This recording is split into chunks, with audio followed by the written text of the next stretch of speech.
Guni-Guni TV.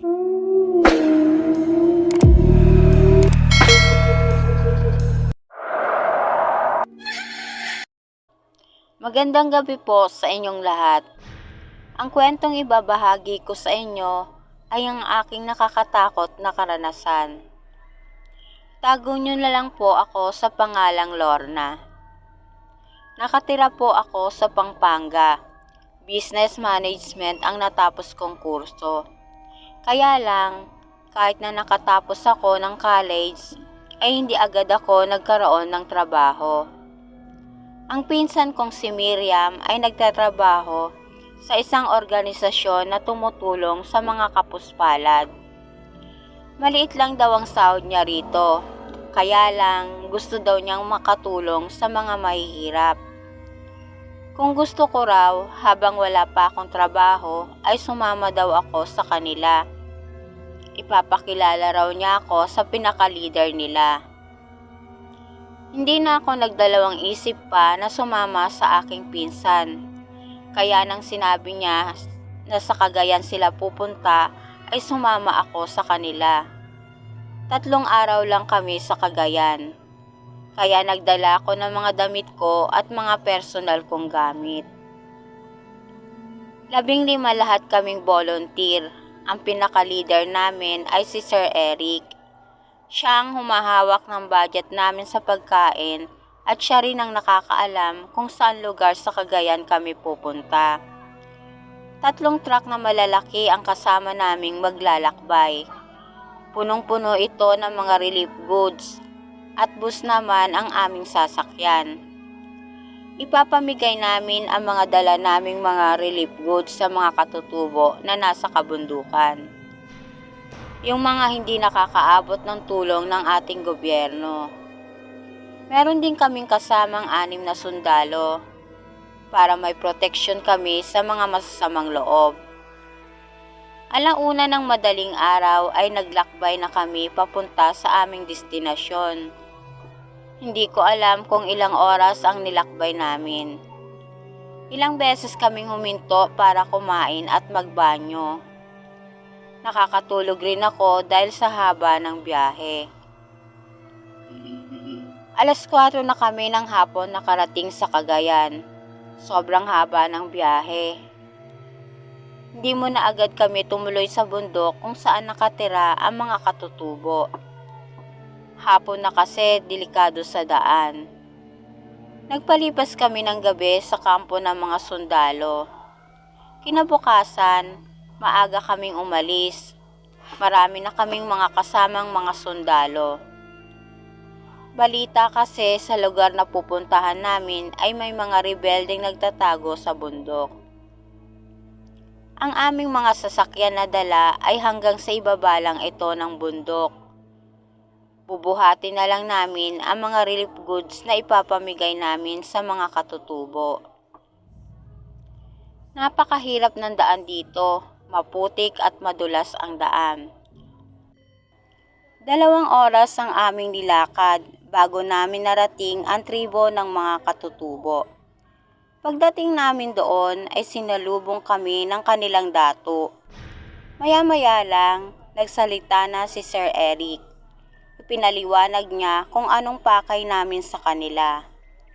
Ang mga residente doon ay nakatingin lang sa amin. Nang matapos ng magsalita si Sir Eric ay isa-isa na naming ibinigay ang mga dala naming pagkain sa mga katutubo. Aalis na sana kami para ipamigay pa ang iba naming dala. Ang hindi namin alam ay may mga paparating na mga rebelde. Ang mga kasama naming mga sundalo ay nakikipagpalitan ng putukan sa mga rebelde.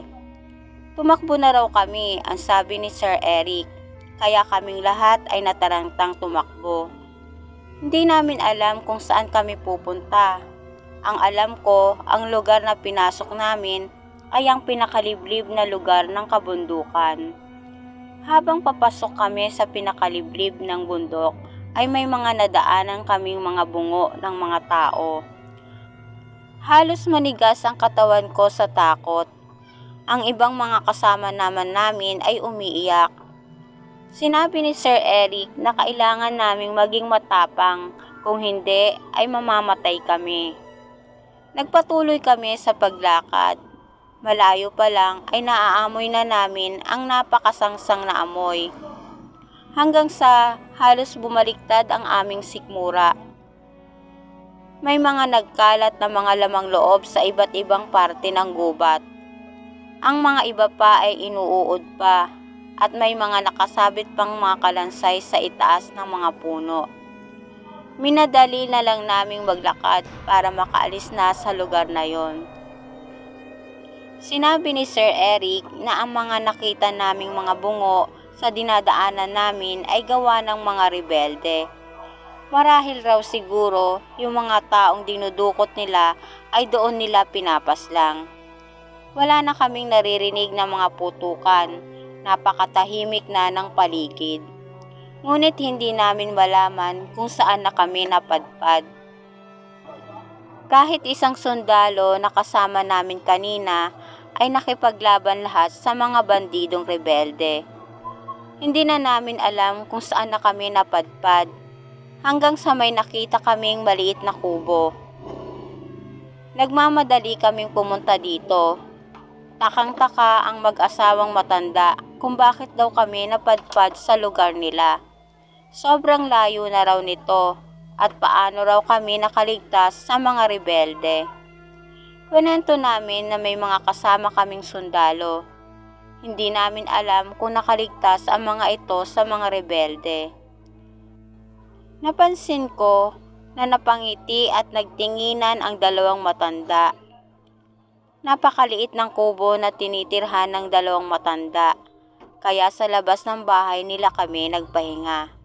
Habang nagpapahinga kami ay biglang dumating ang mga kasama naming sundalo. Ang iba ay may mga sugat at ang iba raw nilang kasama ay nasawi sa pakikipaglaban sa mga rebelde. Ginamot nila Sir Eric ang mga sundalong sugatan. Maya-maya lang, lumapit sa amin ang pinaka-leader ng mga sundalo. Kailangan daw doblehin namin ang pag-iingat dahil hindi lang daw ang mga rebelde ang kalaban namin. Nagulat kaming lahat at nagtaka sa sinasabi ng sundalo. Nagpatuloy ito sa pagsasalita.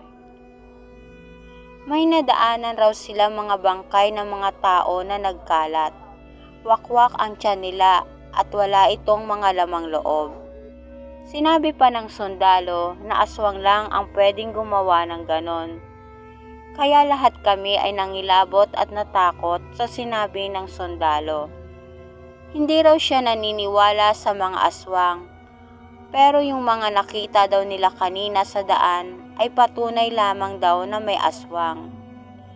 Kaya pala daw may mga taong lumalapit at humihingi ng tulong sa kanila, na pinatay daw ng mga aswang ang kanilang pamilya.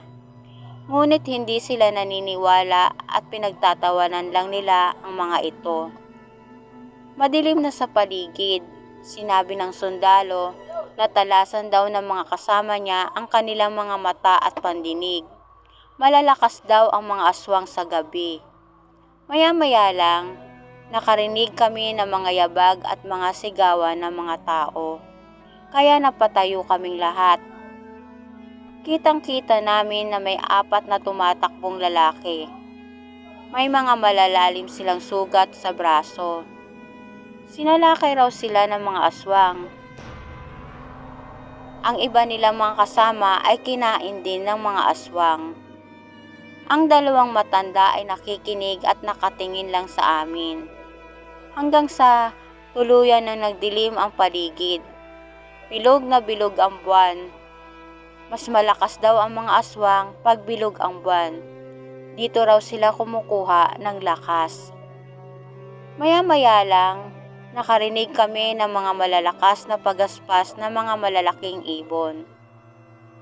Nagulat kaming lahat, pinaikutan na pala kami ng mga aswang. Nakakatakot ang itsura nila, pulang-pula ang kanilang mga mata, mahaba ang kanilang mga pakpak, at mahaba ang kanilang mga daliri, at matutulis ang kanilang mga kuko. Kahit ang mga kasama naming sundalo ay hindi makapaniwala na magkakaroon sila ng ganitong kadelikadong kalaban. Wala raw silang inuurungan at walang takot na nakikipaglaban sa mga masasamang loob. Pero ngayon ay nakaramdam sila ng matinding takot. Halos lahat kami ay natulala sa dami ng mga aswang na nakapaligid sa amin. Ang mga sundalo at mga rebeldeng kasama namin ay nakahanda sa pag-atake ng mga aswang. Ang hindi namin alam, ang mag-asawang matanda ay mga aswang pala. Nagbago rin ang kanilang anyo na ikinagulat naming lahat. Ang pagbabago ng anyo ng dalawang matanda ay sabay sa pag-atake ng mga aswang sa amin. Habang lumulusob sila ay binabaril naman sila ng mga kasama naming mga sundalo. Para silang mga ibon na bumabagsak sa lupa. Galit na galit ang mga aswang.